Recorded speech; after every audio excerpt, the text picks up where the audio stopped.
अस्सलाम वालेकुम दोस्तों, अगर आपको घबराहट, बेचैनी और सुस्ती सी रहती है तो आप ऊद को इस्तेमाल कीजिए। ऊद एक लकड़ी का दरख्त है जिसके बारे में रसूल करीम सल्लल्लाहु अलैहि वसल्लम की हदीस मुबारक है कि इससे बीमारियों में शिफा है।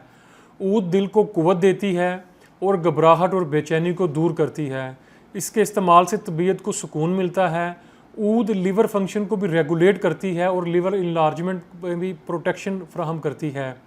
जिन ख़वातीनों हज़रात को दूसरी बीमारियों की वजह से लीवर प्रॉब्लम है वो गौर से ये वीडियो सुनें और देखें।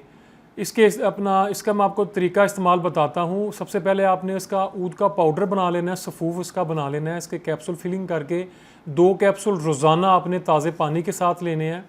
इसके अलावा आप ऊद का जो सफ़ूफ है उसको पानी में बॉयल करके उसको पून के सुबह बिफ़ोर ब्रेकफास्ट आप पिएँ। इंशाअल्लाह ताला आपका जो लीवर का प्रॉब्लम है वो ठीक हो जाएगा।